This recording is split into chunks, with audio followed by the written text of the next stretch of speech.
Hey guys, welcome to PhattChat. The best place to be Monday nights, 10 p.m. is right here. Song, the future. One of these days I'm gonna be sitting at a table with 3 kids, and one of those kids is gonna call me out for buying a Call of Duty for multiplayer. I'm gonna take your mic. I'm gonna take your mic. I'm gonna do it. It's mine. It's mine now. You can DLC. You can have it back. Yeah. All right. I just kind of you jumped in, man. I like it. But he dies. No, you pay $2,000. You just get really wasted, and wake back up with a. That's not true at all. That's just like life now. They said you were in. You're gonna get memed again. Oh no, you. Let me. PhattChat. Peter's gonna be sitting there tonight. I'm sitting here. It's just so we can frame better. We look closer. Looks a lot. Look like a little bit more personal. A little bit more personal. No, they can deal with it. They can deal with it. Okay, but no, it's a little bit weird though, right? But once again, it's for the people. We'll adjust. We'll digress. How's it been? Pretty good, man. Adjusting to my new schedule. I should be in bed right now. Yes, you should. But I'm here for you. Yes, that's love. Because you've been here solidly, short of me, the host of the show, who's only missed one, I think, so far. I think I missed one or two. And the only reason I missed that one is because I was out of town at E3 when it was happening. That's true. That was the only one I've missed so far. I've been sick, got up and done it. We did that with James, Jeremy, myself, and I think Peter might have been there. So. Yep. That was actually a really cool show. Yeah. No, I mean, it was a lot of fun. But that's the only one I've missed. I think besides me, though, I think you have been the most consistent on the show. I think I've only missed 2 episodes. Yeah, since you've gone and you joined on like episode 7 or something. It was like 6 or 7. 6 or 7, like single digits. So this is like my 50th episode anniversary, pretty much. Yeah, you guys, this is a big day. It's really special. That's really a special. lot. Yeah, it's a lot. This time of the year, back ago, I was doing stuff with Insert Disc 4. Yep. So we're here. That was a while. Now we're here. Anyways, hello everyone in chat. Welcome to PhattChat, episode 57, my 50th anniversary. Bam! We'll call it. This is Joshua on my left. I am Brandon, your host. And you know, we're going to call Josh my co-host because Josh is always here. And I don't have anybody else right now to talk. So it's just us talking, which is going to be fun. Last week was PSX. Oh, yeah. We did a whole episode about it. It was real cool.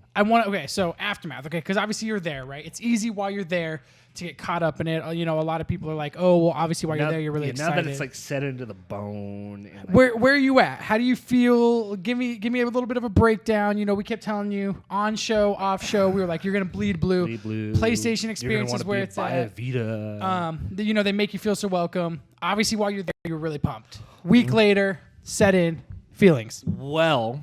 I don't bleed blue anymore. We'll say it. We'll go. So things have changed, and I will say that right off the bat. I'm not the biggest like console fan, period. So with that in mind, PlayStation I feel is the better company of the two. I will not say the better console because I don't really get into the technical aspect of it like a lot of people want to. Plus, really, at the end of the day, PC does trump. If you're looking for specs. You know, if you're looking for quality of console power, it's PC. There's no debate there. No. And between the PS4 and the Xbox One, I feel like obviously people are like, oh, some games on the Xbox One don't run in 60 frames a second. I will say that on the console there are different gaming experiences, but that can be said of the PC. There's a lot of gaming experience on the PC that you can't get on console. But what I will say about the PlayStation is I found myself in situations when I'm now talking about video games and the guy's like blah blah blah blah, and I'll just interrupt them and be like, you should get a PS4. Blam. So like we converted him. You should get PS4. And the reason I think that is honestly because I have never seen a company take care of their consumers in such a way. When I was at PSX, I wasn't sold a single thing. Nope. No one tried to sell me anything. There was items there to buy. But one booth. No, well, there's the Sony. one thing I wanted to buy was that Brutal Legend vinyl. Okay, that's fair. But Sony ran booths. Yeah, so they didn't. One. Yeah, there was and one. it's small, relatively compared to the rest of the convention. It was super small, and the line wait for it was literally 4 days. hours. It was days at that one point because they had to cut it off and be like, you're going to ticket for tomorrow. Yeah, exactly. Which is upsetting because I wanted to get like a PlayStation hockey jersey, which I'm glad that I didn't get because I wouldn't have any money right now. So Man, that one Geo was rocking though was sweet. Oh yeah, but that's his own, and I want to get my own custom hockey So jersey. good. But that's fine. I'll probably get like a Slayer hockey jersey There we down go. the line. But when I got back though, I actually went out and I bought Final Fantasy like I wanted to, but not because it was on PlayStation, but because of PSX and because of some of the announcements, and plus the pressuring of my peers. I picked up the Uncharted collection. Good. And then I still have all those games that I got at PSX that I can't wait to play, like Dying Light, Yep. which I will be playing on PlayStation 4. Dying Light's so good. F1 2015, which I love racing games. I love IndyCar games. Remember Indy 500, which is the old little floppy disk game God, you yep. put in a long time ago. So I'll be playing that, and then keep in mind that I haven't played IndyCar games since then, so it might be a way different experience for me. Yeah, So, no, of course, definitely. But I'm real excited. I've barely touched my PC except for playing some Minecraft with my roommate on our server that we have with Fat Island Gaming. Fat Island server, definitely worth We've checking actually out. branched out and me and him made our own nation that we call Aquilonius, which is north in. How many penis buildings are there? There is 0 penis buildings, Damn. but I do have a statue that I built. There's a wall around the entire place. Nice. It's pretty, like, I know you're not a big Minecraft guy, but like. So I love Minecraft, but you guys are playing on a, if I'm correct, it's a survival server. Yeah. I play Minecraft strictly for the building aspect of it. Once you build in survival, Yep. there's more of an accomplishment there. I feel that. Because you actually have to like build like the scaffolding to get to the higher parts. And so when I'm at the top, the tippy top of my, Yep. 25 block high statue of a dude with a shield holding his sword up, I'll have to post pictures eventually, like in the groups and on our page because it's really badass. Yep. And once I post that whole the whole statue building, and I fell off and died like 5 times. See, a lot of people tell me that. A lot of people like it's a lot more rewarding to play in survival. It's you get a better sense of accomplishment and everything like that. And I don't necessarily disagree with that in any form. But for me, that just stifles the creativity that is Minecraft. Because Minecraft to me, everyone's like, why do you like it? Why do you as an adult, somebody your age, play a game like Minecraft, which obviously like 10, 12-year-olds are playing and love. But to me, it's the creative. It's Legos in a video game. And I get there's something for everyone there. But for me, the survival aspect, what made me fall in love with that was when the update first happened. That's when I got my buddy Turbo Shoe, Gator, my roommate, into Minecraft many years ago, and we were playing. We couldn't play because I couldn't figure out how to connect us online yet. To get into like a single. Because I didn't know how it worked. Because in every other game I've ever played, there's online servers already. You just find the person, click on them. Yeah, so we both started our own survival servers at the exact same time, and because of our access to what resources we had around us, I advanced way more quickly than him. Makes sense. I had a statue of myself. I had iron. I had diamonds, and there he was with buckets of lava trying to fucking put out fires and shit the whole time. And so he was like this primitive native. Yeah, and I was this like advanced civilization with glass and all these miraculous items in the game.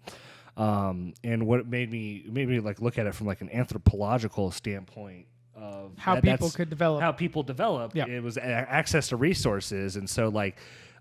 So your environment in Minecraft and survival dictates what you can and cannot build and how you have to build it and how you have to use your resources because of your environmental impact into you. And I think that's a really, really fucking cool aspect of the game that not a lot of people maybe overlook when they're playing the game because they play it as a game. But if you look at it from an input-output standpoint. What's up? That's really it's cool. Peter. Oh, hey, Peter. Hi. Hey, you guys, if you don't know, this is episode 57. This is Peter to my right. How's it going, Peter? Hey. Peter, that's a sweet beanie. Thanks. How'd you get it? I'm a toot my own horn. Push I'm the a toot my own horn a little bit. Peter, how'd you get that sweet beanie on your I got head? it from PSX. Man, they just handed those things out like candy? No, actually, go on last Like year, hotcakes? PSX, and someone took it. It wasn't me. So I was not the one who took it. I love this beanie. I love beanies in general, but I love this beanie. He's hella possessive of it already. Like, I already joked. I'm like, I'm going to jack this. And he's like, fucking give it to me. Like, I was like, damn, Peter was kidding. I fucking miss that beanie. So when we went this year, they weren't like handing them out like candy like last year. They had a few of them. Yep. He had to hunt this shit down. He had to come back the next day. Yeah, I came in day 2. I asked Brandon to get me one. He got in early, so he grabbed me one. That's pretty So- cool. Brandon snuck in early onto the show floor to play Persona because, well, that game is beautiful. To play Star Wars VR because, well, it's Star Wars VR. And I fucking had to get my badass. fucking hands It on was it. super cool. And then to get Peter a beanie. Those were I got in like an hour early, and those were the 3 things I accomplished. Because tracking that beanie down, it was harder. Okay, getting in early was great. I got to play the games. The games are open to all the booths, and everyone was just like walk and play. There was no line, so that was great. I got to play the 2 games really quick, and then to get the beanie, I talked to guys at Sony San Diego. The day beforehand, I was like, hey, I'm really looking for one of these beanies. They're like, we have some, but we're out. Come back tomorrow. We'll have some extras on us. And I was like, sweet, cool. So I like go to their booth. They're not there. I'm like, fuck. Like ask somebody. I'm like, yo, where's this where's this dude at? I think their names were both Justin. There was like 2 guys running the booth, and they were both named Justin. They're like, that's obviously. I think James and I knew one of the Justins. Yeah. Real suave, nice hair. Yeah. Yeah, that guy. Yeah. They were like apparently the only like recommendation or the only thing you have to get a job at Sony San Diego is be named Justin. That's like the criteria you have to have. Or be fucking Adonis, Jesus Christ. So then I like tracked him down a little bit, eventually looped back around to their booth after running around for like 15, 20 minutes. And Justin's sitting at the booth. And luckily, like Justin meets eyes with me like across. It was like, it was great. Justin was fantastic. And he remembered me and actually had one in his backpack, ready to go, pulled it out of his backpack, handed it to me. We chatted a little bit more. Then I like held it off from Peter. I didn't like give it to him originally. I like waited because we had an interview to do. Like right as doors open, we had an interview to do. So we like run over, do the interview with Orcs Must Die. Great. You can also check out that interview on our YouTube. Definitely worth checking out. I was stoked to talk about the game. So excited. Orcs Must Die Unchained, which is actually the 3rd one in. You just go watch the video. I don't want to ruin the entire fucking thing here. Is the camera recording? Yeah, it is. Okay, good. I did my job, okay? Checking because we still have the red light off from I'm PSX. telling a story here, okay? I know. It's important. I did the interview. It was a lot of fun. Pretty cool. We're like wrapping everything up. Peter's like just stressed. And it's fair because he had to interview this guy, right? So I was scheduling interviews, scheduled it at 10 o'clock. Doors open at 10 o'clock. I was, brilliant on that. So luckily, I got in early. That was terrific. Peter did not. So he had to, like, run over. Of course, it wasn't near the door. It was like of course, I'm strapped with equipment. Yep. Like camera, 20 cables, mic, fucking everything you can imagine. I look like James a camera dude. James and I were like, and I made me go through security. Yep. Oh my god. So that morning, because I was the asshole and scheduled the interview like right away, I woke up at like 4 in the morning, right? Me, Andy, and David. We all woke up at like 4 in the morning. You look confused. 4 in the morning, we woke up. We went down there. First people in line. Blam. Ready to go. Like, I'm not joking. Minutes after we got there, people started piling up in line behind us. That was great, right? So we're first in line. Peter comes up. I give Peter my spot. I get in early. That's when I did all this other stuff. We interview. Peter's like stressed because he had to like run to this interview. We're packing up. This is like the first time he's been able to breathe since he like woke up. We get everything wrapped up. I'm like, how you doing? He's like, all right, good. I like need a cigarette and some coffee. I'm like, all right, cool. And here's blam. And I hand him the beanie. And he like, little kid on Christmas, lights up, super excited. Overload, doesn't need a cigarette for like another 2 minutes. And then he needed a cigarette. Luckily, I was smart enough to not schedule our next interview until 11. I gave it some time. That's true. That was a very productive day. It was I got to meet a lot of cool people. And then I ended up leaving the second day to go edit those videos. So. You got it, guys. He put off half his PSX day. Before we continued, Sven in chat asked about Subnautica earlier, and I will tell you that as one of the PC players who would play Subnautica, I would like to play Subnautica, but I'm fucking terrified of shit underwater, so I won't play it. So. Yeah, like whales. Like whales and large things. There's large shit in It's always game. whales. Sunken ships, sunken You stuff. don't have the whale cup today. No, I don't. I got the flying buffaloes. The Buffalo Wild weird. Wings. Never heard of it. Never heard of it? All right, so you said you had some free games at PSX, right? Yep. Obviously, Let 'Em Die. Oh, Let It Die is a free game for everybody. Yep. Is anyone playing that out there? Let me know in the chat because it's a badass game. He's going to raid your fucking city is what he's going to do. Well, when I level up, He's gonna raid your playing fucking Final base. Fantasy 15 more often than anything else. So. Nice. And then, Hey, thanks for the follow, haha, Cool J. thank you, sir. Halal Cool J. Hell Cool J? Halal. I think it's like a... Halal? Like LL Cool J? It's like halal. Yeah. Like halal. Like, okay, cool. And then Dying Light, right? Dying Light, yep. I haven't bust that open. Dude, Dying yet. Light is great. I'll wait until you I haven't have played Dying Light yet? No, because I'm Dude. digesting through Final Fantasy. It's Then when I worth it. That's what we digested should the play Uncharted tomorrow. collection. I'm down. And then once I do that at Dying Light, I'm gonna have probably a palate cleansing game. I might get Steep because that's a nice palate cleanser. I have Steep. If you want to just waste some money, you can just give it to me. No, fuck Steep? no. Yeah. No. What sports games do we play ever? Like except FIFA, like once a year. Yeah. And then Peter and I, FIFA in this house, you We guys. get emotional. It gets real. Like, you fuckers play FIFA? dude, you have like we don't play that get in the often mood. because it's like it becomes like a violent. We start throwing shit. Yeah. Screaming. Then People you guys come. can team up to fucking take my ass down. Fuck you guys. Dude, Dude. like people come home and they're like, "What?" It's the one thing where like me and Brandon are actually like in Do you guys- separate rooms, Do you not guys talking do to the, each other. do you guys do the card building team game? Nope. Yeah, Nope. So you guys just do team versus team? Just Okay, flat good. teams. Because I would straight up spend $300 fucking just to beat your We ass. go in there and like Yeah. it gets intense. Yeah. FIFA So- gets intense in this house. It's no joke. All right, well, It's real life. now that Dead I know. Island though, if anybody who's been watching PhattChat since like maybe the first 10 to 15 videos we did, so that's like up to episode, let's say like 20, 25, somewhere in there. There's actually some really fun footage of Peter and I playing Dead Island in our old intro. What? You mean fucking Dying Light. Dying Dying Light's Light. Yeah, garbage. Yeah. I wouldn't play fucking Dying Light. There's some really fun footage of us in there where I blow myself the fuck off the roof. Like, So good. it's incredible the amount of fun this game is, and it's just like a small snippet. Like, so Peter and I are fucking around. We throw like a bunch of barrels into the middle of this like alleyway, I guess. And you're like 2 stories Like high. Two stories up and on there's a a fucking pool of fucking fuel on the Yep. ground, and he's like so high, like it's not like impossible. 2 or 3 stories up, definitely. Like, And the solid. zombie comes walking up and like walks into the puddle, and he's like, "I'm gonna shoot it." So he like stands off the edge of the roof with the gun down, fucking goes to shoot it, shoots it, and it fucking explodes so hard he fucking flies like 20 feet in the air off the building. Fucking lost it, dude. I was on the And- other rooftop watching him. And his body just In the intro, yeah, it's from Peter's the explosion was perspective. so big. Like we didn't expect. We expected Yep. like a bang. The fuck explosion was so big. Crazy. funny. Like I said, Peter was it's from his perspective, so you watch me blast off the roof, you hear Peter laugh and everything like that because it was capturing his.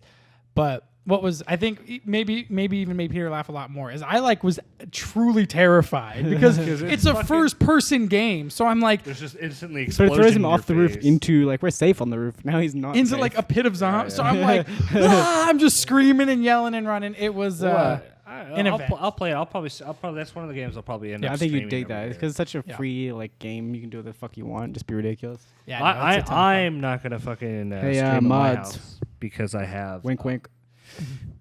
I'm not gonna stream at my house because I have a fucking savage 2,000 millisecond delay for audio for what I say versus what comes through on my fucking Yeah.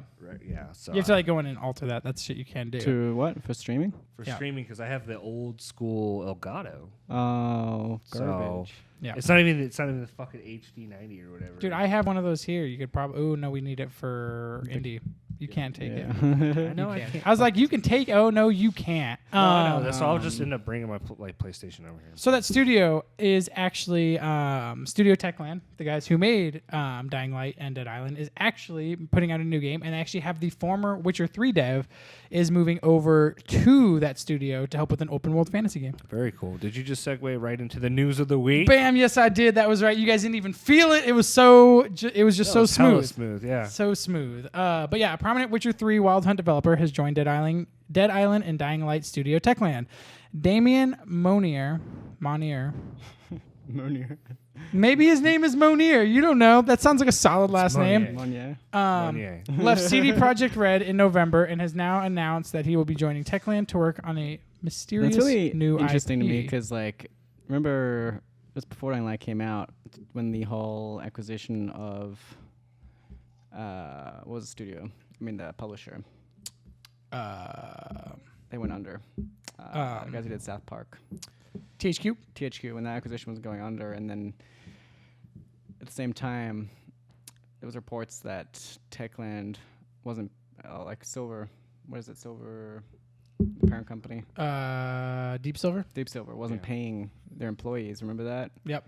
And like Techland went like a month without pay or something like that. So, and then CD Projekt Red on the other side is like the complete opposite. Like CD Projekt's such a great company apparently. Yep. To move from that to that is really it's interesting. Yeah, obviously they made him some sort of offer, or the title they're working on is something he's really excited about.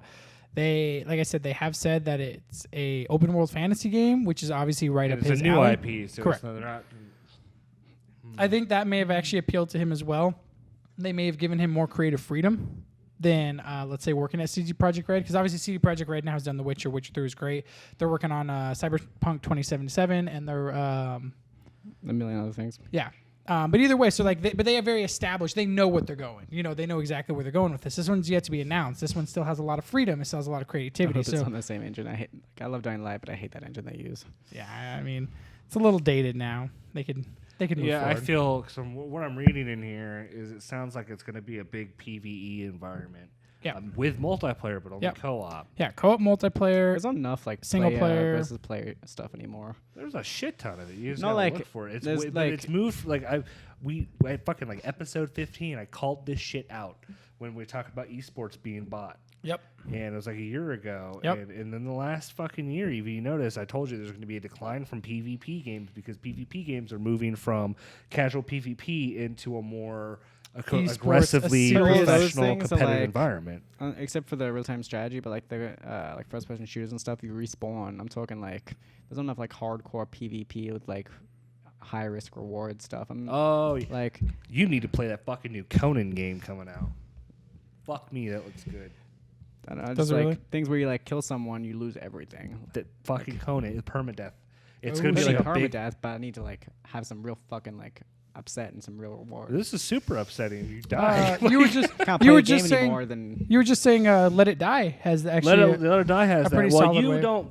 The PvP isn't like it's there, but like what it is like when you and Let It Die, you build your character, and then it's one of those games that it wants you to build multiple characters. So once you get your character to max level, you can actually take him and send him out to invade other worlds for you while you play and level up your new character. And if he invades the world and gets captured, he gets thrown inside of like a bathroom stall, and then you can go invade the player's base to fight the player to get the fucking guy back. So I don't know if during that part if it's actual like 1v1 or if it's like you versus their ghost. So kind of like Neo did. Yeah. So I don't know. I think this will be cool. I'm excited to see what this game can do. Open world fantasy, nice pedigree behind it. It'd be interesting. It sounds like they pulled him over for a reason. So Yep. Peter talking about people not paying their employees. Crysis developer allegedly hasn't paid some employees in the past 6 months. damn. Yep. Must really love your job. Yeah, so Crytek, developer of Crysis, Robinson the Journey, and the original Far Cry, has allegedly not paid some of its staff in nearly 6 months. This is according to one Reddit user, Crytek Throwaway, who claimed to be a current Crytek employee at the company headquarters in Frankfurt, Germany. The whistleblower states, "I'm not sure where else to turn at this point. This has happened in the past few months, but never for this long. Management never gives anyone a heads up, and it isn't clear to me if they are even getting, or if they are getting paid or even informed from the owners." I don't know how much I believe that. Yeah, no, it's hard to say. So Sounds this like a is sour employee, maybe. this is basically something that they said has been an issue beforehand, where they've had issues paying their employees beforehand. Some employees have even come out and said, like, yeah, there's been spans where we, don't get paid for a month and stuff. They're normally very upfront about it, like, hey, we're really sorry. They don't get paid for a month, and they obviously get backlogged that amount of money. This time it seems like it might be going on for a longer time. 6 months is a whole lot of time to not be getting paid. Staff at the Crytek Black Sea, the company's Bulgarian studio, haven't been paid in 3 months. Yep, this is their third month. Such a big company. I don't Yep. like that. Yeah, and that fucking Crytek engine's being used by a whole bunch of different Yeah. shit, and that is They have not 6 fucking studios cheap. in 6 different countries. Like, it's a big company. But like I said, so this was actually one of the issues. So Crytek owns a number of studios throughout Europe, Asia, and previously in the U.S. Crytek U.S. was closed in 2014 following a batch of layoffs. It was reported at the time that many staff had quit following months of unpaid wages. Yeah, that was the thing that we were talking about. Yeah. I was just talking about. So this is not the first time. Crytek sold the rights to Homefront of the series to Deep Silver, so that's where that was coming from. You're talking about, but this is actually something it looks like has been going on for a while. It's not something new. It's not something. Apparently, Stardew Valley dropped on PS4. I Yeah, didn't know that. When did that happen? recently. Should definitely go freaking play that. Yeah, Stardew Valley just dropped for the PS4, so if you have a PS4, play Stardew Valley. If you don't and have a PC, get it on a PC. It's amazing. That was not nearly as good as a transition as my first one. Or my second one. My second one was pretty good too, because Peter segued me into it perfectly. He built me up, set it and up. then you can stream it on YouTube. Blam. Oh, boom. Look at that. and then you segue into the White House Oh. is hosting its first gaming marathon live stream today. Rocket League and Street Fighter events are included in the schedule. The White House has announced the first ever White House competitive gaming event, which will see NBA superstar Shaquille O'Neal and gaming celebrities take part in a streaming marathon. How much do we owe China? You know, Peter. Is it like we should do that? We should bet like national debt. I'll play some. I'm down to play some NBA. We'll get some Rocket League players with us that can clear us. Yep. Stream took place today, December 12th, starting at 1 p.m. Pacific time, 4 p.m. Eastern time, right on Twitch. That's kind of crazy though. The White House hosting streaming events. See, I'm like, I don't know how I feel like that. I mean, There's some weird stuff like when President Obama like started using Twitter like crazy, and people got upset like he shouldn't be. Like, I get it. That's fine. I'm okay with that. You should be communicating, but this is strange to me. It doesn't. So from everything I've read, everything that this article was written about, it didn't. It had nothing. He wasn't there. It's just is my understanding. White House sponsored to remind people that fucking healthcare. Last time you can change it for the next coming fiscal year is the 15th. Is the 15th. So it's like December. 3 days left. Yeah. I thought it was January. It was last year. No, you wasn't it? have fucking 3 days from right now, 2 days from tomorrow. Well, they've done a really bad job advertising this year. Last year was like in my face. They're like, you know what we're gonna do? We're gonna stream on Twitch. Remember to do this, you guys. People, I mean, honestly, people would probably drop right in just to check it out. Be like, hey, look, Shaquille is playing a game, and he probably fucking sucks at it. It's like watching fucking, what's it, Terry Crews play games. He's like, I'm Terry Crews. And I love Terry Crews. He's like, yeah, I love Terry Crews too. So but good. He's not good at games, man. Dude, Terry Crews, he's good at making me laugh. He's great. Yeah, no, Terry Crews is great. But that's kind of like Shaq's great. He's a funny PC guy. gamers. I want to talk about Divinity. It's an original Sin too. I haven't played it. Yeah. I want to, I think. Because I played one of the original Divinians where you become a dragon. And it's not all PC gamers. There's only me and Josh here. So yeah, he doesn't play. I mean, he PC, owns a PC, but doesn't hey, play don't you it. have a really nice PC? Nope. Yes. Yep. He does. I'm pretty sure your PC can probably smoke mine. Yep. He hasn't Not bought any games on it yet. Completely out of the I water. I think you haven't played bought any any games on it yet. games on You it. haven't No, played it's any true. games. Fucking You have games available. Okay. We As just got back from PSX, you guys, like okay. a week ago. I haven't Okay, bought first any off, games you since played then. plenty of Final Sphinx, I Fantasy. might just for you. Yes, does and it Final have to Fantasy co-op? didn't come out on PC. So there's games on PC. And not play. Final Fantasy, which is what I'm playing. Who gives Gosh, Peter. Okay, first off, there are a million places on PC to buy games. Yeah. There are millions of Not games. Final Fantasy. You can play other Final Fantasies. I'm playing the newest Final Fantasy, 15. Just fucking emulate the PS4 on your computer. It'll look You better. can't. Oh, yeah, you can. Not yet. You'll figure Not it yet. out. I Not haven't the even, PS4. They I haven't haven't even cracked whatever. the PS3 yet. Yeah. They're still working on that. Yep. Anyways, so literally Humble Bundle. Like, fucking pay what you want for some dope games. Yeah. Okay? You can do He that. has games. He just doesn't even like start them up. Dude, I have like Steam 1, sales, 2, 3, I will 4, give you 5, access 6, to my 7, 8, fucking 9. Steam account. He has my 10, Steam account on there. 11. Yeah. He's You not have his curious to Steam see account. He has what it's more- like. Oh, no, well, he don't have more games than I do. No, that's not true. I probably have the most games I haven't played. have a haven't bunch- played I over have a 30 bunch Even of games. Michelle's shaking her head at you. Look I at that. have a bunch of games on Steam, you guys. You know what? I'm just not gonna podcast anymore, you guys. I'm done. I'm just gonna play Steam games from now on No, you for won't. cheap. Okay, go it and stream it and entertain our people. No, I don't want to do that. I like And get some podcasting. co-ops. You know what? I like You know what podcasting game better. that everyone should have in their library? Genital jousting. Genital jousting, because it's what, $15? No, it's fucking $5. $5? It's $5 Yes. From Devolver Digital, from Devolver Digital. who was at PSX, and they- they wanted nothing to They- talk okay, about. We tried to talk to them. Like they had a couple games there: Absolver, Iter, a Strafe, which is a game that they made 2 weeks before Real PSX. games. They made that game 2 weeks before PSX. Yep, and that's brought it fair. in. But they made a full and completed Genital Jousting, and the guy did not. Every time I would talk, he's like, "Yeah, another studio did that." But let me tell you about this game, and like he wanted fucking nothing to do with us after that moment of time. He kept looking over, like, "Is someone else using the other side of this TV? Because I don't want to fucking talk about dicks anymore." Humble Bundle right now is Train Simulator 2016, Roller Coaster Tycoon Deluxe, some baseball game. So a bunch of shit I don't want. Democracy, Big Pharma, Car Simulator, and YouTuber's Life. So legitimately, like It's a bunch of 100 things shitty simulation games, but I want Hey, nothing Welfare to do with. Big Pharma looks good. Okay, fine. I'll get that instead of fucking. Just pay what you want. right. Pay It whatever you sounds want. like that sounds like to me, Sphinx. It sounds like I need to start fucking streaming more often. That's what it sounds like. That's all I hear. That's all I hear, you guys. And you know what? I have hours. I get off at Internet people, Brandon, I 1:30 don't do Mountain that. Time now. I'm getting off at 2:30 Central Time, so I can fucking stream at any point in the afternoon. I just have to figure out what the fuck I want to stream. I stream only indie games for the most part, or like not only. That's not true. That's a lie. You stream whatever the fuck you want. That's the truth. Whatever the fuck I want. That's right. I stream my shit, and everyone loves it. Well, you know, like 6 people love it, and 4 people love it. 6 people stomach it. 3 of them are family. Yeah, there we go. Boom. Now you know. Your mom's just so proud. My mom is proud of me. Have you seen this kid? I turned into a terrific human being. Well, like a decent human being. I mean, you're not like subhuman, but Yeah. you're pretty That's close. right. You're so. okay. White House streaming, though, you guys, that's kind of crazy. Just shows where gaming is compared to like 10 years ago when if you told What a bunch of nerds. where 10 years ago, if you heard like anything about Washington, D.C. and gaming, it was like, how do we get gaming banned? 10 years later, we're was holding Hillary. live streams there. Crazy. Thanks to a certain Tucson studio. Yeah. Savages. A little bit of news, if you guys followed this at all.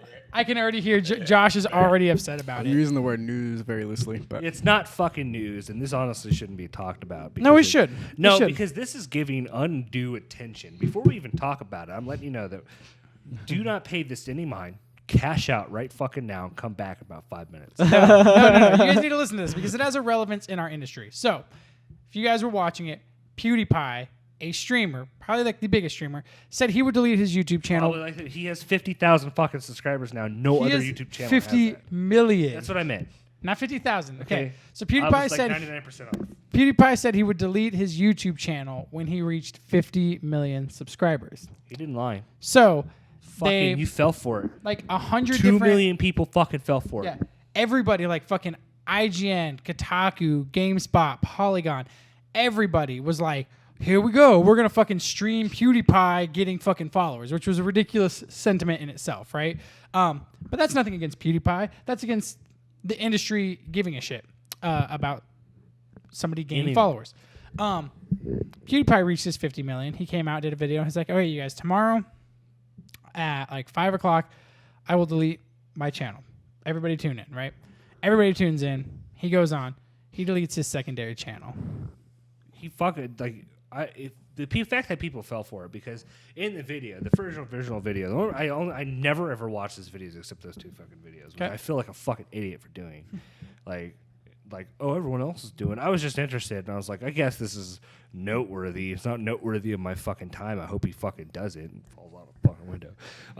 But he said in the first one, he's just like, because of so there's a lot of fucking drama on YouTube right now with YouTube changing the way its subscriber base works, notifications. subscribers keep disappearing. Channels that actually make really fucking hilarious content like H3 Productions are suffering for it.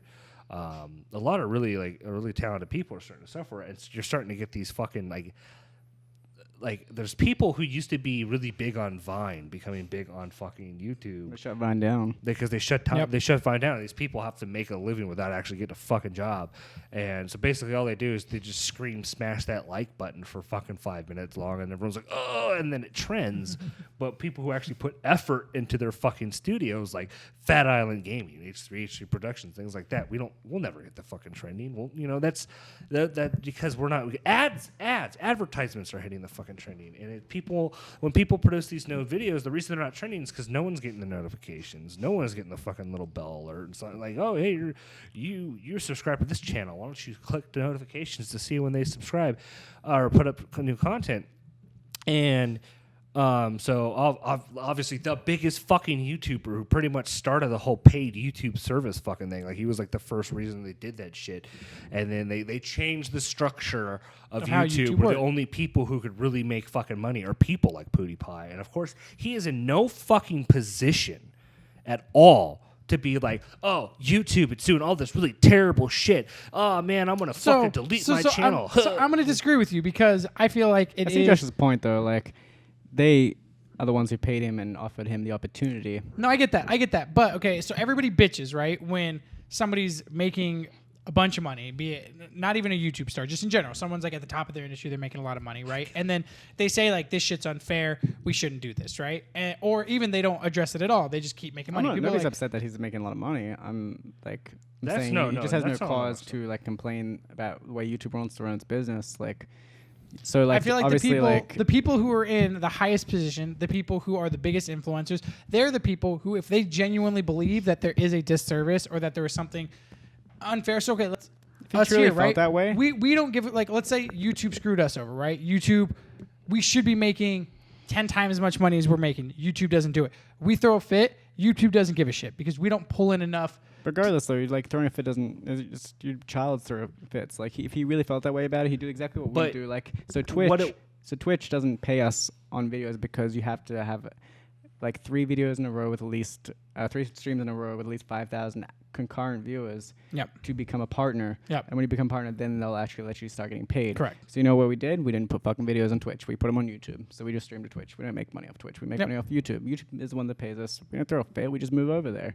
You know what? Nintendo wants to take all our money if we stream their games. So you know what we do? We just don't fucking stream their games. Yep. And if PewDiePie really felt the way about it, he'd send them like a nice letter privately, and he'd fucking just shut his channel Or down and he go. would if walk he really into felt the that upset fucking about YouTube it. studios because they basically are business partners. Yeah. Yeah, no, they Just are. walk in they there. are. You He is know, a business he partner. has the most subscribed YouTube account. Yeah. You know, like he's beyond fucking like Beyonce's Vivo. Like, But throwing fuck. a fit is like You just know, what children do. yeah. He doesn't need to do that. There's ways to handle it like an adult. And at the end of the day, if YouTube wants to do it that way, then that's their prerogative. You can just move to another service. There's like but 50,000 what I'm streaming saying services is, out as there. far as him not having the fucking right to act like an impetuous child, is he is fucking god tier account. Like he is fucking YouTube. Yeah. Fuck him, okay? Because it's you have all these sub people who are actually fucking talented individuals who actually video edit. Casey Nistat, who is a fucking amazing creator. Some of the blacksmithing channel, like Diresta. You know, really amazing people, and then the fucking hilarious people like H3 Productions, even fucking How to Basic, who owns like How to Basic owns Filthy Frank. He owns he doesn't not yet H3, but Max Mofo, and then iDubbbz. All 4 of those guys are all part of their own little YouTube conglomerate that makes a lot of money, a lot of subscribers, and.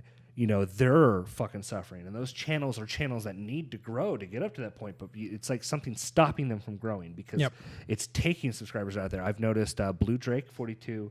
I follow him on Twitter, and he's always posting. He's like, look at this shit. And he'll actually see that people unsubscribing. Hundreds, tens, thousands of them just hemorrhaging off. And everyone's like, I don't get notification. I found out that I was unsubscribed from the channel. I didn't do that. So... Yeah, that is a problem where people like YouTube is just unsubscribing people for them. That's a real issue. And that's what started the whole issue. Yep. And of course, oh man, I can't believe YouTube's doing this. I guess I'm going to delete my channel if I get the most fucking subscribes, 50,000. That right there it's just a fucking low blow to the people who actually work their fucking ass off. Because PewDiePie doesn't need to work his ass off anymore. He walks in, he's like, I'm fucking Swedish and dumb, and posts up a video and fucking bam, 1 million likes, 10 million fucking likes. Like, I mean, he's worked to get to that point. He has worked to get to that point, Yes. but So, honestly, he like. See, that's where I was going. So I was saying, Yeah, like, sure, he worked to get to that he, point. he got there. But he's now at earned the point where he was at. He's earned where he's Yep. at, but he is not at the. He's earned it. So why Yep. doesn't he give the other fucking people a chance to earn it instead of diminishing the actual argument that they have against YouTube? He's bringing the like argument attention though. Then that's what's important. To like, attention, but he's also at the same time diminishing it. Although if he had says- truly wanted to draw attention, he would have said what he said, drawn the attention to it, and then actually deleted his channel, because that would have made a lot of people followed through. A lot of people would have genuinely been taken aback. There was thousands upon thousands of people who were like, there's no fucking way he's going to do it. There's no fucking way. Or he's going to delete this one and move all of his subscribers over to this one. There was a lot of different arguments about what He can would just go happen. wherever he wants, and subscribers will follow him. At least most of them, Yep. you know. Like there's Yep. Streambox, Hitbox. There's Yep. fucking so So- many different streaming services. My point, though, was if for something like that to genuinely make an impact, right? For something to genuinely change in this industry, somebody like PewDiePie at the top of But the industry. he didn't do it. And I'm not defending his end action. I'm defending. There's no fucking action he took that's worth defending. No, I'm defending the fact that his cause. What cause? I want more subscribers. Okay, he to turned draw attention to an issue He did draw that attention was to an it. He did draw attention He to drew in attention to him. No. No. He did. Hundreds of people knew about the issue before. He benefited No, it. like we knew about it because we're in the industry, but like it's not. It doesn't And affect What us. about the other channels that have millions and millions and millions of subscribers? And once again, it affected them. Not It was in their 50 industry. million, but we're talking 2 million, Yeah. 3 million. Kind of funny is brought up before too. Like it happens to them, and they get Yep. pissed off. They don't throw a fit though. They're just like, God Yep. damn it! Like you guys need to fix this. Yep. And once again, The biggest problem here is that YouTube hasn't even addressed it. They haven't come out and said it's a technical glitch. It's a problem. We're working on it. We're doing it on purpose. Nobody Yep. fucking knows. It's just Yep. like, oh, Because next- they're not in a position to fucking tell anybody. That's the problem. But they could just say like it's a bug. Like we're working on it. But people wake up and there's 10,000 followers gone. Like, Yep. how does that work? Like, are you guys doing it on purpose? Like, what is? my point is though, the way it was handled, I don't agree with. It's fucking childish. But somebody in his position, if he truly wanted to make a change, if we want something to change, those are the influencers who need to make an impact. They do need to speak up. They do need to make something. do. They Yeah. do need to, whether it's writing a letter to them in secret, going in and talking to them in force, or Or even honestly, just do a tweet like this But is we're talking BS about and people this is who've what I'm gotten gonna do. those fucking button awards. once again though, And if who somebody who have actually reached out to their fucking YouTube liaisons and heard nothing fucking back. and once again, so And maybe what he's what tried the this. fuck does he do? He goes on. He's just like, yeah, there's problems on YouTube. I guess I'm gonna delete my channel. But and see, we everyone's don't- like, fucking PewDiePie's deleting his we channel. don't know But what he's why? done. We don't know Why? what he's done outside of it. So What- maybe at he what has. fucking point? Hey. At what fucking Hey, point hey, at hey. any of those streams Hey. on fucking IGN, Yep. on fucking GameSpot, Yep. did they ever mention, or even in any of the Every fucking article I articles, read that was why. Every single one. yeah, It was. I This did is not. why he's I doing did it not see because it. of I his had to disservice. actually go on to fucking YouTube and watch the fuckers' videos and put up with fucking stupid faces. Well, I feel like so, that's more like so IGN you're and saying, Kotaku's so you're fault than saying yours. IGN, Kotaku, GameSpot, Polygon, all these big news articles weren't reporting on the news. They were building off the hype Yes. train because it was getting them subscribers to build off the hype Yes. train. And the person that you were getting mad at, PewDiePie here, was the one that you had to go to his video where he gave you the facts. No, he this didn't is give what me is any fucking This is facts. what's fucking That's wrong how you with found YouTube. out, you said. This is No, why I I'm found doing out this. about it from other fucking You channels. just said you had to go watch his fucking. No, video. to said you had watch to his go watch video because his. he's all he said was why. He didn't give out any fucking facts. He just said why. That's And all- it was just like well, it was like an offhanded. I'm gonna delete my fucking channel. And the fact that this brings up other issues beyond of his fucking actions. I know you're trying to be wry with me, and I understand, but it's not working because this brings up another issue, which is the fucking media taking these, and this happens in every single aspect Yep. of our fucking life. Yep. Is they take the smallest little fucking detail out of a big picture and they run with it, and they Oh, yeah. never fucking stop. They don't stop until it's burned out and fucking dead. It's and clickbait. they change it. That's all it is. If they change what it means, they change what it does, and it changes people's perception of something. It could be the smallest fucking thing. You can demonize somebody who didn't do anything, or someone who saved a fucking kid out of a fire. That guy started the fire. Maybe the police thought it was, but that's not what it was, and so they fucking take it and run with it. That guy started the fire. Before we know it, that dude's getting fucking death threats. Because he's got that, Batman theory where he makes whatever. But like, what I'm saying is like, we have a lot of fucking problems in this world where you have these people who have these childish responses and they're in a position of power to do some fucking real good. And then you have the media who is that power who can do real good, who has fucking takes those childish responses and runs with them.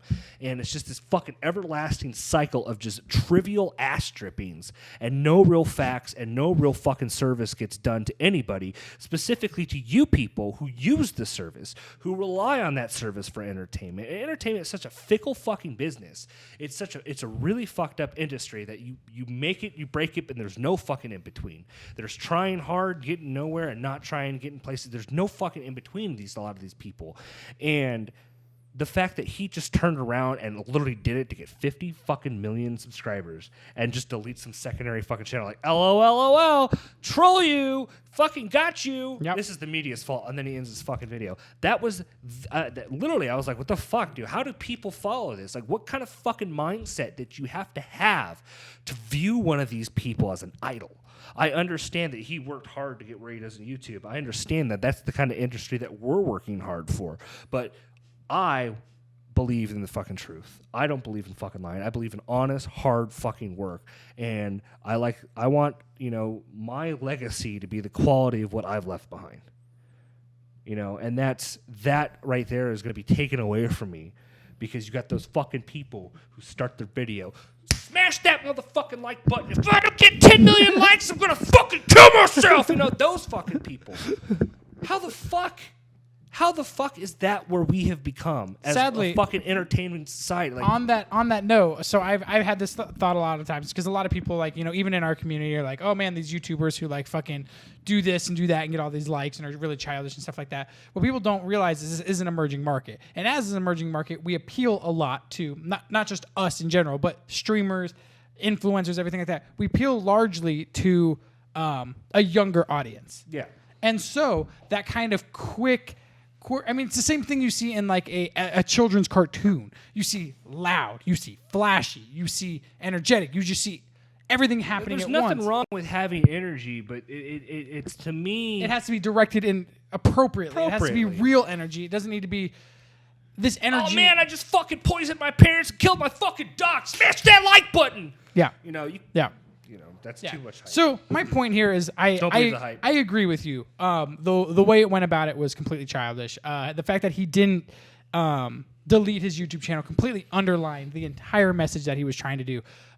These news outlets and stuff who should have been promoting it, and the reason that this all came from, not giving that information, not explaining why he was doing this, not explaining why they were showing his stream of gaining likes.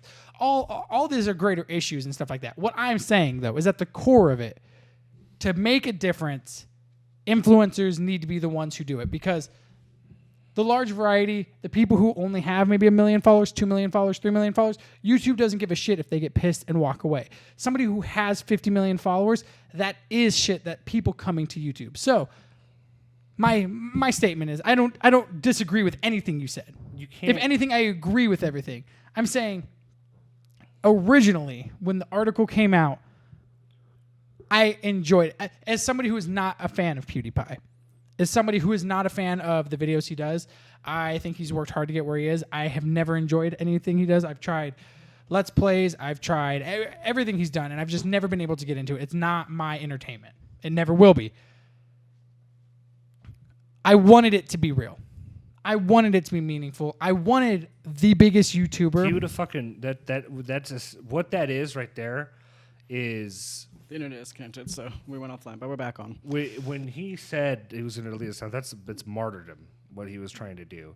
And in a certain light, that's a good thing. It would mean so much if he did it, and it means so little because he didn't. But that's what I'm saying. What he did is just fucking shine light on the fucking mockery of what everything is. He's just completely underlined his entire message. Everything that could have come from the good of that just completely got underlined. Now I have 50 million followers. The rest of you guys can go away. It sucks. And I don't understand why YouTube would devote so much attention to him, because no one's going to come to YouTube specifically just to see him. You're going to get people coming to YouTube to see the smaller ones, and that's what's going to bring in the new ideas. The bringing new is going to bring new people in, and you want to expand something that already fucking a quarter of the world's population uses specifically. Like, yeah, you know, you ever get a chance, just go on YouTube and just fucking random around. Go on a damn adventure. Go see the world. Find some random. There's a website out there. Hand sex. There's a website out there that'll actually only show you videos that have 0 or 1 like or 1 view. Yeah, if you guys get into the deepest, darkest. There's some weird shit on YouTube. Yeah, there's some weird shit. Like you can get into the too. deep butthole of YouTube. Yeah. But once you're in there, there's no you fucking find getting out. some hand sex. I don't know what you fucking talking about. That sounds weird. Yeah, it was interesting. I sat and watched the whole video. Wow. It was Directed my first hand porn. It was just hands. This video's gonna be a bitch to cut because I missed like the first 2 minutes in audition for recording, and then the internet cut out, so I have like splices all over the place. Blam. Ugh. Blam. We're back. All right, you guys. Something we've talked about. Oh, that was our news, you guys. If it wasn't here, it wasn't important. It doesn't matter. But now it's time for something serious. No, that wasn't serious. No, that was news. It's time to get serious. We've talked about it before. Rating games.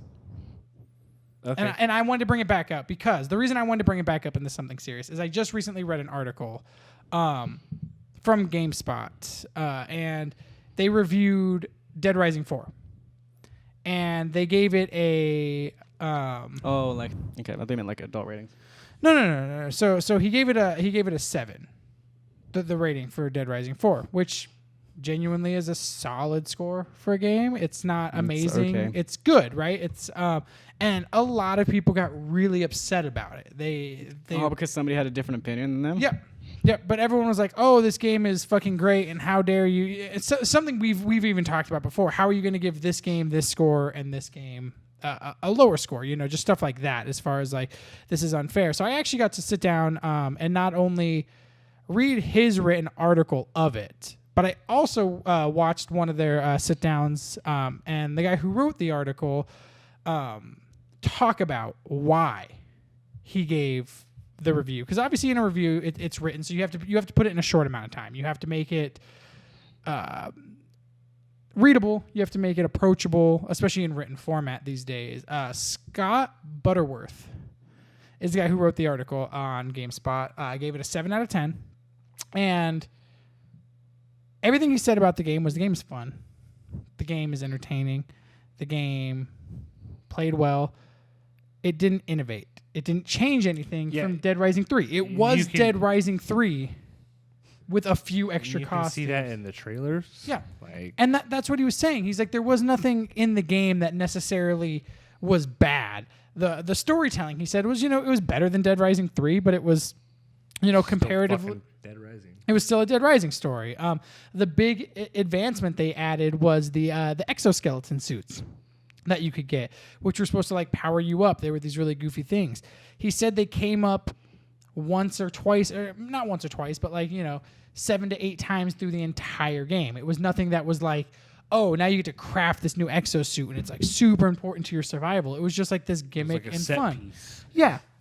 Which he said once again, like getting in them was really cool. You were invincible. It was really great. But there's no good way to score games. Like you can't quantify that, and if you do, it's your opinion. The only way you can quantify it on a fair scale is you have to be like on the same scale with every game. Correct. There's no way once you start doing reviews of so many games, you look back and like adjust it according to every single game. Giving it a number is like saying, so what if how you give much something a 10 and then a game comes out that's better? Now you're fucked. Yeah. Sup, Superfly Todd? So I don't know. It's hard to say. So as gamers, as YouTubers, Twitch streamers and stuff like that, we talk a lot about how much we enjoyed a game. We were just talking earlier about how The Last Guardian is getting rated and stuff like that. And when you and me look at The Last Guardian, we looked at it very subjectively. We look at it as this game is... I look at it objectively. Okay, but either way, we look at it as like... So the way I look at The Last Guardian is, okay, so this is the game, right? Mm-hmm. This is the game I'm looking at. But this game took... It's just set on me. I look at it objectively. I'm like, damn, Peter. This game took... That's the exact conversation we had was like... about how good the quality is, and the assumption is that it's garbage. No, like it's probably a good game. Like people giving it high ratings, and like people are acting surprised. Like I'm not acting surprised. I hope it's good for 10 years. But it doesn't matter how good it is. They're still gonna lose. Like mark my word, that studio is the first closure announcement of 2017. That's back, baby. That's where my argument is, though. So like, okay, a lot of people are playing The Last Guardian. Metacritic's like an 8.3 out of, or 83% out of 100 is their scoring. I think GameSpot gave it an 8 out of 10. I think even Kotaku was just like, yeah, this is a play game because they don't give it a score. Mm-hmm. And that's great because they're looking at the game as just the game, right? So when I look at the game, and this is obviously me being a little bit more involved in the industry and excitement and stuff like that, I look at what went into the game. I was sitting down at the computer earlier, crunching numbers, figuring out how much money they spent just on development team alone to do this game. And these were like rough estimates. These were just like numbers I pulled offline. Nothing like I don't have any insider information. Offline? I pulled them off. How'd you get anything I took offline? them from the online, Peter, and I pulled them offline. Okay. Wrote them down on a piece offline. of paper. Yeah, You can't okay. put that piece of paper online. Thank you, Peter. All right. There's no paper on your fucking desk, you liar. But the way I burn on my argument actually crushed. I did go to my phone because that's where I you used my out. calculator. Oh, is your phone on offline? It is. It's Your phone's offline. connected always. No, it's offline. Peter, Prove it. Where's your phone? Is it in your pocket? it's in my pocket. It's Fucking connected to the internet. It's Okay. connected to the internet right now. Still online. My point is though, so I look at that game, right, and I agree with Peter. I want the game to be good. It's from a studio that I think puts out solid games. It's on a console that I love. It's backed by a lot of people that I admire. It's got. I would like the game to be good, but I also look at this game took 10 years to make. This game spent millions of dollars to put out. This game took this many man hours, right? Man hours, that's got nothing to do with No, the it quality does. of the game. It does, though. It does. Because Because especially since companies don't pay their employees anyways. no, Yeah. but okay. But like, if you put in that 10 years of man hours for a 12-hour game, 7 years. that's no. The game started development. Okay, so 9 years. The game started development in 2007. That's They when it was announced it in 2000. No, they announced it in started- 2009. Did they actually start working on it till like 7 years ago? Probably. That's what they said. But that's not right. Like Stardew Valley is one dude. Like Yep. there's so many games that are great, and it doesn't like that's Sony's problem. Sony's probably not very happy that they took that long, but it's got nothing to do with how good the game is. But okay, that's Naughty Dog. I bet you turns the out only fucking reason it excellent I fucking games. came out agree. this year was because Sony's like, it comes out in 2016 or you're fucked. And they're like, Well- how about December 2016? No, they're probably like you're fucked either way. You can either have a game to put on your name or not. But it's Yep. up to you. But you're not going into 2017. so. There's no way like that. But to me, so that's such a hard way to score it because like when I look at that game, and I know you said like I think you I have shouldn't no score games. It's just stupid. I have no Right. right to add that into it. But the way I do it is I look at that, and that means something to me. Like if a game is 12 hours and it took a team 10 years to make, that's like that's basically an hour. I could probably run through the game in 10 hours, let's say, right? So- if I Okay. really power through it. Okay, That means it took them a Let's year. also look at this Okay, that's- from the eyes or the standpoint of the person reviewing. Yep. That person plays how many video games a day? How many hours of that video game to actually get the review done? And how many times do they do that in a year? It's a job. Okay, so here, let's do an experiment. What would Yep. you rate Journey? It's only a 2-hour game. What would you give it out of 10? I would rate Journey. I wouldn't fucking rate it out of 10 because that was a very personal experience. I got you, but I want to. That's I'm trying to figure it out. I'm saying like an 8 or a 9. Like Okay. I saw like yeah. What would you give Final Fantasy? 15. I'm 12 hours into the game right now, probably an 8. Yeah. How long ago did they announce Final Fantasy 15? Technically, that game has also been in development for 10 years. Yeah. So Okay. obviously, but that game, there's no but- correlation to hours worked to fucking your But- score. no, it Your does whole because- fucking Yeah, argument. because you Final know I don't Fantasy- like putting numbers to games Yeah. because my reviewing system is absurd. I love it. No, it's perfect. It is absurd in the like best way I could possibly think of. Okay. Spent $1 on it. Wasn't you worth $1. You have no, yeah. Like, I got $1 worth of enjoyment. The game wasn't worth $1. Like, that is the best description you could get for a game. But my point is, so, okay, Final Fantasy, you were just saying, was it also in for 10 years. But that game has 150 hours of gameplay. But how many hours did it take to make it?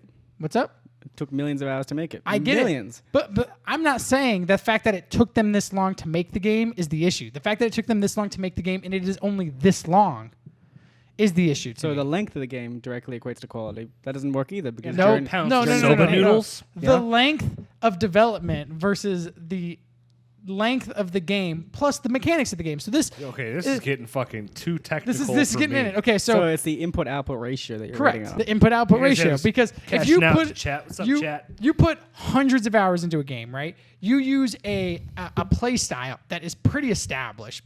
Puzzle platformers are nothing fucking new. Puzzle platformers have been around fucking forever. So you take hundreds of hours of man hours, you use an older system, and you give me a 12-hour game that's graphically okay. It's solid, but it's not like fucking industry breaking. Thanks for the No one's follow. fucking blowing their minds here. No one's like, "Oh my god, you got to fucking play this game because it looks like fucking real life." No, so it's all a bunch of standard shit that took them 10 years to make. That to me does get equated into the way I look at the quality of a game. Now, will I pick the game up in, let's call it 6 months when it's $20 on a shelf because they've sold 500,000 copies? Sure, I'll pick it up. And you know what? By the time I play it then, I'll probably enjoy it. I think the things that if you were going to like objectively quantify a score, you have to take in things like story, Yep. gameplay mechanics. Like, is it easy to control? Is it Yep. intuitive? But see, Graphics is a part of it. that's No. another thing. That's So- another thing I've heard a lot of issues though. A lot of people have had issues with The Last Guardian. They said the controls are janky. They don't always work Well, perfectly. that's part but of still, it. people Not are the whole like, equation, but it's Yeah. the sum of its parts. I agree. So like, and you have to like set a scale for yourself, and you have to stick to that scale. Nobody ever fucking sticks to the scale. I don't But- even but like see, this scale. it's- I just like I list off. I'm saying if you were going to Here's do that, things I don't want to that score make the games in gameplay general, fun. but Here's things that suck. like a pros and cons list. This is what Exactly was that. good. This is what was bad. And out of 10 dad dongs, how many dad dongs do I rate this game? I think though, if you want to be a big media outlet, though, you have to be as objective as possible, and you can't put your opinions that deeply into it. The best way I can look at it, slaughtered. Like the best way I can look at it, and if you argue it, you could say it breaks down to a number system because everything you can eventually boil down to a number system. You can, but you have to stay on the same scale. But the way Kotaku does it, right? So Kotaku writes an article. Yes or no, yeah. Should you play it? I think they even stopped doing that now. Yep. And I think there was like 3 of them at one point. It was like somebody does it. So it's like you should not touch it. Wait for it, or yes, you should pick this up. And honestly, you could break that down to 1, don't play it, 2, wait for it, 3, fucking pick it up now. So of course you could boil everything down to a number. But to me, that's great because, and once again, that's very objective. Somebody could pick up a game. You give me a racing game, put it in my hands, I'd be like, hey, don't play this game. But then I could also look at it very objectively and be like, okay, this game is quality. It's really good in these aspects. Graphically, it's beautiful. It handles really well. So just because somebody says pick up a racing game doesn't mean they're gonna like. Doesn't mean you're gonna enjoy it. But correct. That's why they shouldn't do it like that. They should do it objectively. Like this game is a 10 in quality, not preference. You know what I mean? Like. But everything comes down to a preference. That's the problem. Is every game you play, you're gonna either prefer it or you're not gonna prefer it. You're gonna prefer this game over that game. You're gonna prefer those graphics over this graphic. So. As a human brain, we can't do that, and we need to build some robot that we can put games into, and it can calculate them. Okay, well, this is the highest graphic scale we have. This is the lowest graphic scale. It's this high on it. But then this is the cards best come out and the whole thing changes and everything gets screwed up. I get it. There's no way to like keep it the same. I get it. I'm just saying that like it's hard to do, and that was my point though. Is everyone gets mad at these outlets and stuff for giving a specific score. Everybody lost their mind. Even you and me. We fucking made so much fun of fucking IGN when they were like, Pokemon's going to give a fucking 8 because there's too much water. Let's rewind about a paragraph back there. You said something about... I cashed out, by the way. I'm coming back in because you said something about fucking robots. Now I'm interested. Sounds like something I would say. You like plugged in robots to do numbers because that's how you fucking get Skynet. That's how you get the Matrix. I showed Peter Skynet, the first steps in Skynet the other day. But like there's things like, all right, obviously like there's PS and FIFA. We didn't play sports games that much. It's pretty obvious that FIFA is the better game. Correct. Although no. Okay, what is NHL is the better game. Best selling PlayStation franchise to date ever. The show. Nope. FIFA. Nope. I don't fucking care. Gran Turismo. It's not the show. Nope, not the show. Monster Hunter. Nope. Gran Turismo is the number 1 selling PlayStation franchise. That makes sense. Ever. That makes sense. Actually, I get that. Sure. I don't fucking like racing games. But millions of people do. Yep. So I get that. Fucking like that but so that's where I was going though. So like I was saying, talking about IGN though. So I think the number 1 selling fucking game in the world. I think it's Minecraft still. Makes sense. It definitely is Minecraft still. Everyone fucking owns it. And how many times? Everybody fucking owns that game. Some people multiple times. I've bought it like 3 times already. And just the PC again. So. But the problem is here is that there is no solid scoring system. There's just one doesn't exist. There's different companies. As long as humans are still scoring games, part of it, yeah. There's always going to be flaw. That's just the way humans are built. So all I'm saying is just like when you read a review, whether it's good or bad, something you like, something you disagree with, just look at it from that person's perspective. Look at it, what it took them to write. If you completely disagree with it, that's fine. Because you know what? You would have written a review differently, and that person would have read it and been like, you're fucking full of shit. I'm going to make a system. It's called the Kuiper scale. And I'm going to make it just quantifiable things like how many dad dongs are It's going to be like when you review phones, like you see the specs, it's going to be the specs of the game as they run. And they're all going to be on the same exact machine. Why would you call that the Kuiper scale? I don't even operate like that. Because you're quantifiable. I am quantifiable. Yep. There was one of me. Yep. Yeah. So frame rate. 1 out of 1 Kuipers, it has frames. 1 out of 1 Kuipers. Yep. How many Kuipers does it fall on the Kuiper scale? Yep. 1 out of 1. There's only 1. Yep. How high does the Kuiper scale go? There isn't. It's going to have no personal opinions in it at all. That's the thing too, is there can be no top to the Kuiper scale, because you know what you were just saying. You give a game a 10. To have an open end on top. Like because you give a game a 10 and all of a sudden a better game comes out. Well, you know what? That game's game, an 11 on the Kuiper scales because it's fucking better than the 10 I gave. Because there's 1 Kuipers on top of that 10. That's right. It's an infinite scale in both directions, positive and negative. I like it. The first one we do is 0, and then we just move. And we just move from there. This is the standard. We'll find an industry standard game, and then we'll just go above and beyond. Yep. Up and down. I like it. You guys, Kuiper scales coming soon. You heard it here first. Soon ever games going to be using Try it. Try spelling that without 2 P's. Everyone misspells my name. They either misspell it Kippers or pronounce it Kippers. I do it all the time. Fuck off. All right, you guys, that was our Something Serious. Hope you guys enjoyed it. And I want to know what you guys think about scoring systems. Tweet it at us. Shoot it here. I don't know, do something with it. But you guys, it's time for my favorite, the best, the most creative and fun part of our show. It is the developer shout out. Developer shout out. We appreciate your hard work. So, our developer shout outs, of course, for anybody who's just joining us for the first time, it's where we go ahead and pick a developer that you probably don't know by name, usually from a bigger studio, somebody who has made a beloved game that we've all played, all loved. And we pick, the writer from it, the programmer, the people who don't get any of the fame and attention. So this time I actually went to a little bit different. I went with an indie developer, one that probably nobody here knows because honestly, before today, I did not even know this person's name. Joshua Pagliari, but except his name Joshua is in Spanish. Yeah, so it's Josue. Josue Pagliari. He is a developer, an indie developer from Cuba, currently trying to make Cuba's first indie video game. The game actually looks pretty solid. The game is called Savior. That looked like a J. No, that's Savior. No, that makes way more sense. It's very the writing is very like artistic, and the V looks like a J. Is this because the embargo is lifted? Like, Yeah. I think we so. didn't have an engine to use before, right? Correct. So now you can import engines Yes. and use those. And So this guy actually did No a more bootleg Indiegogo. Unreal. No more bootleg Unity. yeah. Well, I mean, fucking Unity's free, but Yeah. So he did a it's still an export. Yeah. Indiegogo and just raised $12,000. So as far as game development goes, that's not a ton for an indie developer. Though it That's could like the be GDP of Cuba. So it could be a lot. That is Um, the entire GDP. The game will use completely hand-drawn animation. It's going to tell a uniquely Cuban story, which I don't know what that means. It means Something it's going to bad. be fucking delicious. Players take on a role of a little god, a savior who is in search of the great god of a dying universe. The game actually looks really cool, you guys. It looks super interesting. I think it's great. As soon as, like you said, this embargo lifted, this guy got to the grindstone. This guy started working out. He's always wanted to create art, was like his big dream, he's always said. This was like his outlet. Man, that's gonna be a challenge. Like if it was just the embargo, that means he didn't have anything to practice on. I just did He the didn't have any fucking learn, the conversion. Apparently, 1 Cuban peso is worth exactly $1 US.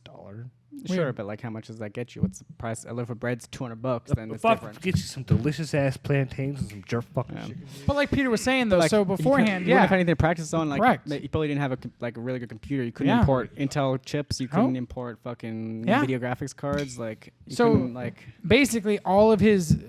everything he had beforehand, it looked like was like storytelling, was art, was concept art, everything like that. And then is it just him or is he hiring people to help him? Like, it looks like he's doing the brunt of it, but it looks like he is pulling from other established places and stuff like that to assist in it. well, being, I'm sure there's like people who like smuggle that shit in. I'm sure they have Correct. computers. Correct. And there's other countries in the world that make computers, believe Yep. it or not, but What? and engines. But to me, that's really cool. So this guy is getting out. Like I said, yeah, isn't that fucking image sweet? It's like a donkey-headed adversary of humanity. Yeah. No, but it means a lot to me to see the creativity coming so quickly from somebody so small. It wasn't like this huge studio established itself over there because it was cheap. This is a guy who's always been interested in art, has always had a kind of a love for that, and Sweet. saw this as his outlet to do it. So you guys, please go check out his game. Find him on Twitter. Shoot him some love, you guys. Be like, hey, we heard about this. Your game sounds really cool. We're really interested. Keep up the good work because you know what? At least check it out. Get the name known. Yeah, please, you guys. His name is Joshua Pagliari. Oshwe. Does he have a Twitter? Probably not. Savior is the game. Joshua Pagliari, you said. Joshua Pagliari. Oshwe. I'm gonna look it up. It is spelled Joshuhe. Joshue. Pagliari you Pagl. got me off guard there. J-O-S. Joshuhe. UHE. Okay. Pagliari Pagliery.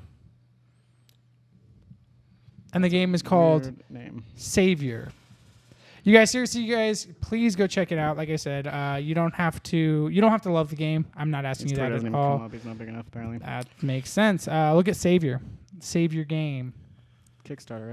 Indiegogo. Indiegogo. That's right. Indiegogo. Empty Head Games is the studio that he's doing it. It's got a Child of Light style look to it, but with definitely darker overtones. Yeah. Right? Whoa. Game looks actually fucking really cool. Funded, huh? Super sweet. Yeah, definitely. Like I said, please go look at it, you guys. It looks amazing. Savior is the game. It was an Indiegogo. Go check it out, you guys. This was PhattChat. I really hope you guys enjoyed it. I had a lot of fun on this episode. Yeah, this is a lot of fun. We got serious about some things. Yeah, I got a little heated. No, that's good. Honestly, I appreciate it. Okay, there is a. I don't know if he has a Twitter, but there's a Twitter for the game, and it is. It's not even tell me, is it? It's at Savior Indie Game, SAVIOR at Savior Indie Game. You guys, go check it I have out. 107 followers. 107 Follow them. followers. It Go looks really fucking good. Go fucking follow him, you guys. This game really does look super creative. That's what I was saying. This game would be fucking brilliant on my Vita. Like, I would be all about it. Go check out the game. It's super creative, super stylistic. Man, what you're doing is fantastic. I really hope this game comes to fruition. I hope that it gets the attention it deserves because it looks like you've put in a ton of time, a lot of energy, and a lot of yourself into this game, which is hard for people to do nowadays. So thank you so much for everything you've done. Fat Island Gaming, we absolutely love you. Love you. And I'm going to get up because I have to hit the... Bye-bye. Peter's going to go do some real work. Josh, I had a blast today. Yeah. I feel like you and I need to bring back this bearded banter because you and I, we never can think of topics offhand, but like when we get into things, we're like... Just like our fucking X-Wing versus Slave Wonderman. We even fucking argued red versus blue. Dude, you and we should just let the community pick topics. Literally pick something versus something. We will fucking argue. We're both stubborn motherfuckers who will just pick a side and just commit to it. Yeah, we won't stop. Yeah, it's like great. we argued the color red versus blue as a joke, and it fucking escalated. It got real. It got real. The moment he was just like blah blah blah blah, but red sucks. I was like, no, fuck you. Red doesn't suck. Like. You guys, it was an absolute blast. Every Monday is fantastic because we get to sit down and do this with you guys. Rain, shine, sickness. I can't wait to go home and matter what. sleep. You guys have a great time, and we will see you Bye, next everybody. time. Have a wonderful time. Later on.